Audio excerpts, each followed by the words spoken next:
आहेत। तर दुसरीकडे या ठिकाणी पदाधिकारी देखील आहेत जे निवडणुकांमध्ये सक्रिय होते, सहभागी होते। हे एकमेकांच्या विरोधामध्ये उभे होते, मात्र त्यांना आता या ठिकाणी पाहत असाल तर ही स्ट्रॉंग रूम आहे। नगर परिषद कार्यालय खुलताबाद या ठिकाणी या मतपेट्या म्हणजेच या ठिकाणी मशीन्स ठेवण्यात आलेले आहेत आणि त्या मशीनला या ठिकाणी सुरक्षा पोलिसांची देखील आहे, मात्र नजर उमेदवारांची देखील या ठिकाणी पाहायला मिळते। काय सांगाल, काय तुमची भावना आहे? तुम्ही या कार्यालयासमोर आता एक ठाण मांडून बसलेला आहात। नाही, कसं झालं, आम्ही निवडणूक लढवली, एका दोनाच्या विरोधामध्ये लढलो।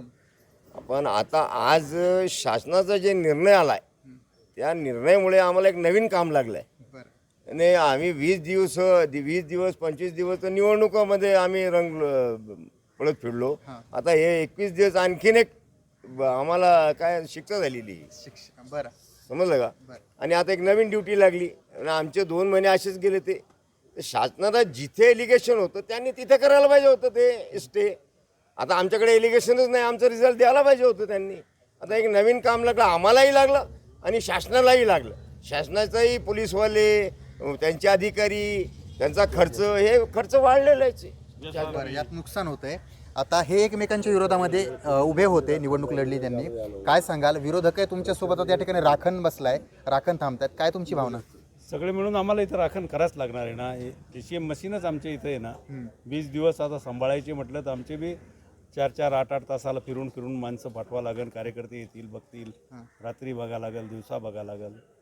बरं, आता मात्र ज्या पद्धतीनं निवडणूक झाल्याच्या नंतर दुसऱ्या दिवशी निकाल लागेल अशी तुमची तयारी होती, मात्र एक दिवस आधी कळालंय की ते थेट दूर लांबवला गेलाय, निकाल लांब गेलाय। तर मग आता काय भावना आहे तुमची? ही चुकीचाच निर्णय झाला। आता कोर्ट असो का निवडणूक अधिकारी असो, हे अगोदरच त्यांनी हे सर्व बघून करायला पाहिजे। कायदा हा त्यांच्या हातात असतो, त्यांनी काही केलं तर चालतं।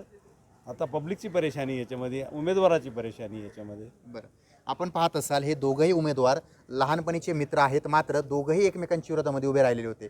मग आता या ठिकाणी दोघांना देखील राखणदारी करावी लागते, कारण या ठिकाणी मशीन्स ठेवण्यात आलेले आहेत। कुठल्याही प्रकारचा अनुचित प्रकार घडू नये किंवा कुठल्याही प्रकारे यामध्ये जो गैरप्रकार आहे, गैरकृत्य आहे ते घडू नये यासाठी विशेष लक्ष दिलं जात आहे।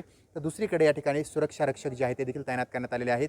त्यांची संख्या देखील वर जी आहे ती पाहायला मिळते, मात्र खाली अद्यापही आपल्या कोणी दिसलेलं नाही आहे। तर दुसरीकडे त्यांच्या सोयीसाठी या ठिकाणी गाद्या आणि उशा आणून ठेवण्यात आल्यात, कारण बराच वेळ आहे, बरेच दिवस या ठिकाणी कर्तव्य बजवायचं आहे। त्यामुळे उमेदवारांनी सुद्धा या ठिकाणी स्वतःच्या कार्यकर्त्यांसह, स्वतःच्या जवळच्या सुरक्षांसह या ठिकाणी सुरक्षा द्यायला सुरुवात केली। तर दुसरीकडे जोपर्यंत निकाल लागत नाही तोपर्यंत आम्हाला या ठिकाणी रखवालगिरी आणि राखणदारीच करावी लागेल, ही भावना या ठिकाणी उमेदवारांची आणि कार्यकर्त्यांची पाहायला मिळते।